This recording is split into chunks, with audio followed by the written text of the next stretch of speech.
Ephesians 2, 1-10, this starts at 8. For you are saved by grace through faith, and this is not from yourselves. It is God's gift, not from works, so that no one can boast. For we are his workmanship, created in Christ Jesus for good works, which God prepared for us ahead of time for us to do. I wrote, you are not saved by good works, but for good works. How would I describe Seana if she were to walk into a room and you never met her before? I feel like the room would light up. I see you. Where is she? I would describe Seana as being incredibly brave and kind.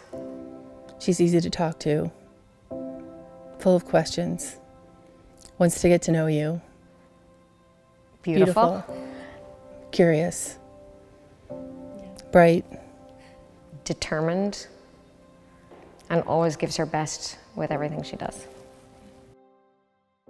Hi, my name is Seana Isaac. I'm 24 years old and I'm from Allentown, Pennsylvania. Seana and I are very close, yeah. From the moment Seana was conceived and her birth, I just never thought something so incredible would happen to me. And from that moment on, I just feel like we've been attached at the hip. March 23rd, 2001. I don't deal very well with something like this happening.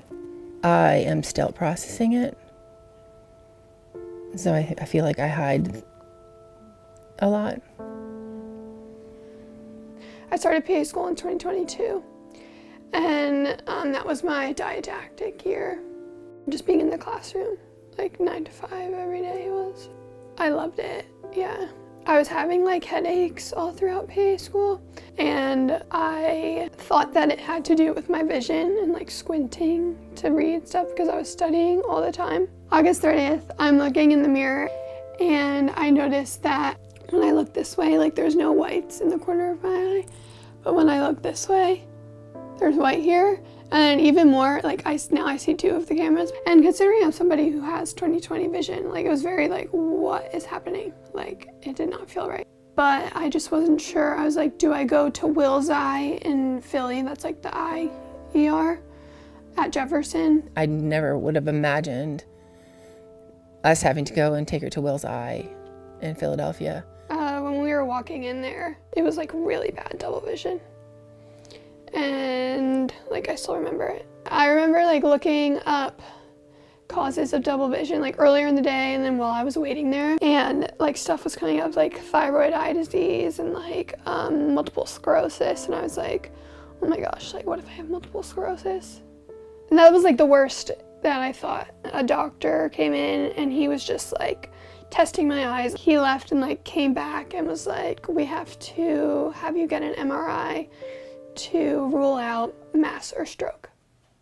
And like just hearing that, it was just like insane. Like you're like out of body. So you get the MRI and I'm just like laying there. But I'm like in my head, I'm like, of course there's not, like what? There's gonna be nothing wrong. There's just no way. So he brings us back, and then that's when he was like,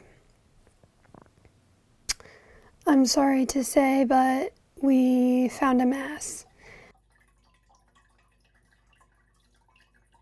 So DMG stands for diffuse midline glioma, and it's a high-grade glioma, which is a tumor of the central nervous system that specifically affects midline brain structures and is a very infiltrating tumor, such that surgical resection is usually not an option, and typically is some degree of resection, if at all feasible, but more commonly a biopsy. And afterwards, we typically perform molecular characterization and confirm diagnosis. I'm like, glioma? Like what? It's a glial. I like couldn't pronounce it. But the first thing she said was, we need to call Catherine. So my name is Catherine Skehan Bailey. Mutually, we both respect each other a lot. and we both trust each other a lot. I actually have like a clear memory of the very first class that I ever taught at O'Grady Quinlan, and it was with a group of dancers who were getting ready for the World Championships. And Seana was 11 at the time, and I remember her being like a standout person in that group. To make it far in dance, you really have to have incredible passion for it, because there's ups and downs and everything else in between. And even in that one class, her passion for Irish dancing was really, really noticeable. And I also remember her willingness to learn. I didn't like anything else. Like, I didn't want to do anything else. I just wanted to do Irish dance. That's what my mom says. She loved it, wanted to keep going back. I tried to get her to do like whatever, like soccer, other things, but it was always like, no, I just want to dance. She's now 23, going to be 24 in December. I've known her since she was 11. Seana was always able to just trust and learn and go. So that still brings a lot of value to the school when you've had a student who was able to do that, and you're able to share their story of how far they got because of those qualities that they had. As a dancing teacher, she gave her best, so she pushed me to do my best. I like to think of Catherine as my guardian angel. Like, I just am so lucky to have her in my life. Like, she never misses a beat, and she's so passionate about every single thing she does, and she's so caring and kind and empathetic. She's like another mom to me. My dance family has really supported me a lot throughout my cancer journey. The first time I met her was the first time that I took a dance class at O'Grady Quinlan when I was switching schools. And it's funny because I'll always remember that moment, like that night when I met her. It was a little awkward at first because everybody was like, we didn't know each other, and like we didn't know how the dynamic was going to be, but she's someone who sticks out in my mind that was so friendly right away. And she just made me feel so comfortable because I was so nervous and like an awkward 13-year-old walking into a room of people I didn't know. And that was something that I really appreciated at the time. And I feel like that kind of perfectly encapsulates her as a person.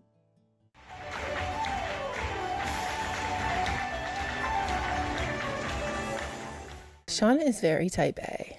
Yeah, unlike myself.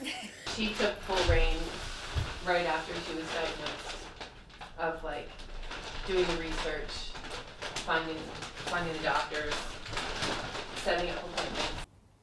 She's 23. She has everything planned out, what she has to do, when she has to take medicines, all that. I've already forgotten twice to like remind her or tell her. But I think it's also me being like, she's got this. I don't need to. We have a bunch of stuff in here. I take Lexapro every day, 15 milligrams. And I also have Ativan, 0.5 milligrams. This is famotidine, Pepsid, for like acid reflux, nausea medication. This is for acne. B2, magnesium oxide, and then gabapentin. Was it the radiation oncologist or No, the oncologist? you should know this. This is what I mean. Neuro-oncologist. The neuro-oncologist. Okay. I came in and he started with this whole process of telling us what it was. Mm-hmm. And Seana, he was like probably 5 minutes in, and Seana was like, hold on a minute. Could you start over so that I can record this? She asked all the tough questions, whereas I just didn't want to hear what my future was going to entail. I still to this day have never looked up what kind of cancer I had. She shuts down. She did not want to go to therapy or like talk about it or anything. So I was diagnosed with lung cancer by chance when I was exercising down in the basement. I fell, broke my ribs. They did an x-ray and found a mass exactly where I fell. I trudged through it and had a lot of support, but I was just so scared the whole entire time. Not to say that she's not. She has such a strong faith. I question my faith sometimes. And I was on my knees every day and every night, in the middle of the day, asking God to just heal me so that I could be here for her. I feel like I didn't really understand what was going on when I found out my mom had cancer. Like, I just didn't really get it. And I always just thought like, oh, well, you're gonna get through it. And she didn't beat it. But yeah, like seeing her like sick made me feel uncomfortable, because she's always just been like strong and like who I go to when I don't feel well. So like seeing her like that was really sad. I was so scared of dying and scared of leaving Seana, because I lost my mom when Seana was just like 4 years old. And my mom and I had a relationship the same as mine and Seana's. And so the thought of her going through life without that person, me, just was, so scary. Oh, wow. So cancer for me and our family started with my brother, who was 4 years older than me. And at 28 years old, he was diagnosed with leukemia and fought a hard battle. I'll say he won the battle, but he passed away. Yeah, cancer has been in our family since then, and my mom never got over losing her son. And it wasn't long after that that she had colon cancer. So that's where the panic sets in. It's like, I just don't like that word. I still question, like, why is this happening? How can this happen? But I do find a lot of peace and comfort that God does have a plan for Seana and for us. And I do feel like everything that I have lived through so far has kind of prepared me for what is happening now. I was very nervous for my biopsy because there was the 5 to 10% chance of something catastrophic happening. So that was very scary. And I also thought, if I was to be diagnosed with this cancer, then who's to say that his plan for me isn't to die on that Wednesday? When Seana was diagnosed, it was just very much like, well, how many days left does she have to live? Like, what is the game plan? I genuinely think that she thought she was going to die. And everyone was praying and stuff like this, more praying than I've ever seen. It didn't really dawn on me, but then when I was there, I was like, oh wow, she could really die tomorrow. Yeah, that's why I was scared for my biopsy, and I just didn't know how to trust God, because I didn't want to die. I would consider this a terminal diagnosis for which we do not have a cure for at this time. I don't know. It's crazy now, thinking about it, because I just accept it. I think I just felt like my life has an expiration date on it. I go to bed sad and I wake up sad. It's hard to live in a hope when you know the end. There's nothing I can fix. There's not many solutions. It's just being there for somebody and being there for her. But yet she's living under our roof when her friends are out doing their adult life right now. That's hard to see her go through that. I didn't finish PA school. That's what I was going to do since I was 17 years old. I feel like I'm trying to find my purpose again. The typical survival is around a year for most patients from their time of diagnosis. We have gotten a bit better at perhaps prolonging that survival. I feel like I don't think about my first few weeks to months after diagnosis anymore. That feels not so long ago, because I feel like the year went by really fast, but I feel like I'm such a different person from then. I just feel like I've matured. I've had to mature. I don't really have a choice. Life is short. I'm an older person, like I still have lots of life left in me. But it definitely has changed my perspective in that the little things don't matter so much. I would say, like, your journey is your own journey. It's not other people's.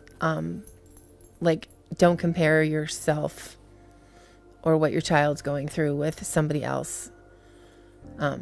Because this is your journey. It's your own journey. It's Seana's journey. It's not someone else's journey. I feel like people just don't get it, and it's very lonely. Like when people are like, yeah, you just gotta live your life, I'm like, okay, you don't know what I'm going through. For patients with DMGs of the brainstem, we worry about things like cranial neuropathies. The cranial nerves that control facial movements, eye movements, swallowing, speaking, those types of things, they all kind of leave the brain at the level of the brainstem. Right before my first round of radiation last year, I started to feel a weakness in my right side. Oh, yeah. And like I couldn't really write. Random people have asked me, like, when they first hear me talking, they're like, oh, is your voice okay? I'm just like, yeah, it's fine. I like accept that, like, I could die soon, but I haven't really like tossed the thought hasn't really crossed my mind a lot lately. So I'm like happier, I guess. We really haven't talked about it. I think it's because I feel like if we bring up I bring up the conversation, it means I've lost hope.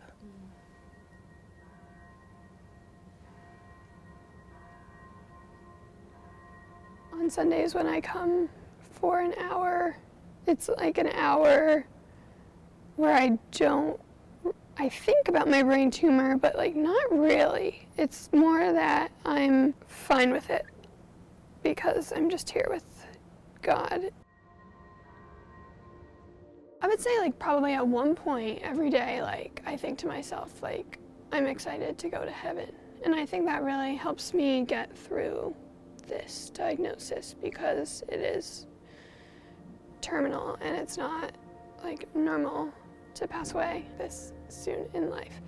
There are days where not really me doubting his existence, but just like I do doubt like his plan for me. I think it's really hard because I pictured this certain life for me of being a PA and getting married and having children and living until I'm 100 years old, and maybe that's not my story.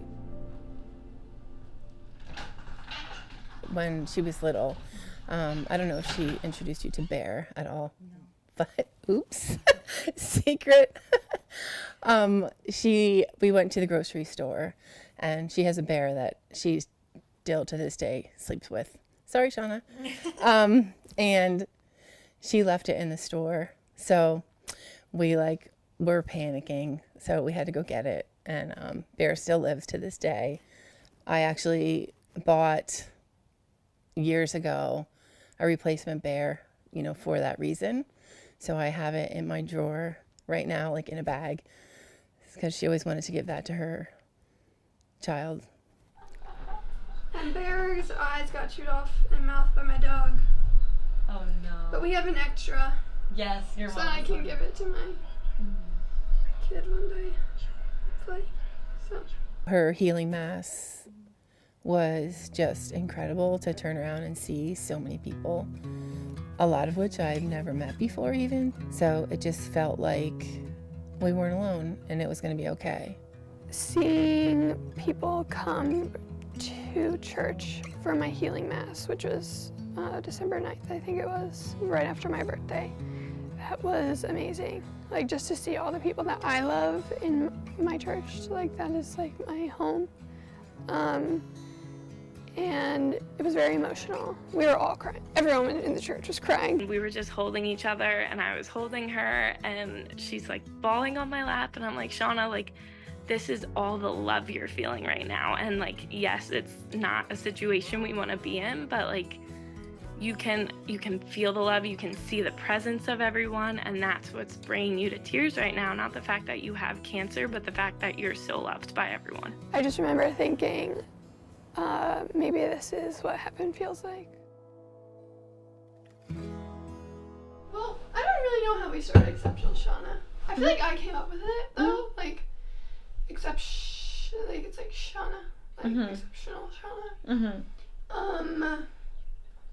And it kind of just like emulates that, like it is like rare to be diagnosed with this, especially as an adult. Some people don't like the word rare because it's like, I guess there's like the thought out there that's like, if it's rare, then like it doesn't matter. Do you want to tell me a little bit about why more than exceptional? I don't know, I just feel like I have more to accomplish, and I'm capable of it. But also, I feel like recently I'm realizing like I'm more than a cancer diagnosis. And like it is like a part of me, like it makes up who I am. But like I'm more than that, like I'm also just like Shauna, so. Yeah. If I were to write Shauna a letter and tell her what I feel about her and how she's impacted my life, it would start out with that, Shauna, you have fulfilled every nook and cranny of me, or fulfilled my heart. It's gonna be 10 tomorrow, preteen. And that I aspire to be like you. Your resilience, creativity, curiosity in your daily living just is immeasurable to me. Yeah. From 13 to now, we're both turning 24. Obviously, a lot has changed, but like no matter where we've been in our lives, it's one of those friendships that I feel like every time we see each other, it just picks right back up, and it's like we've lost no time at all. And she's one of the few people that I can say that about, and I think that's really special. What is that? A what? She's been my friend from like literally birth. The love that you can have for someone is like so deep, and I think that runs between the two of us. I feel like she taught me like the true meaning of friendship. I'm very grateful that I developed like a little sister. She's just like a big sister to me that I've never had. She kind of just gave me like a different outlook of just don't sweat the small stuff.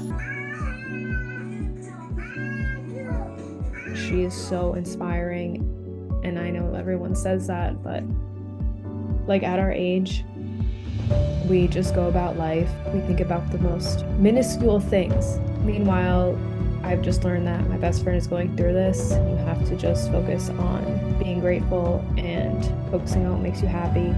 Seana, show mommy your puppy. Even in the face of this diagnosis, she still finds positivity. You definitely suddenly see what's really important and what you can let go in life.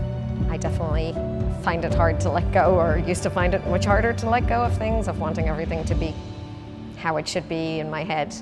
And she's taught me that that's not at all the biggest things we should concern ourselves with.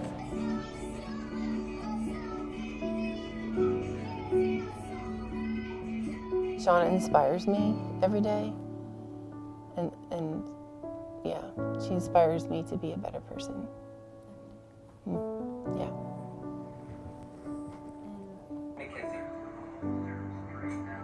I want to make an impact while I'm here, and I want people to listen to me while I'm here, not like when I'm gone. Yeah. So I want to like be able to fit it all into my life, no matter how long or short it is. I just want to be able to inspire people while being alive. Cha-cha-cha. Happy birthday to you. Cha-cha-cha.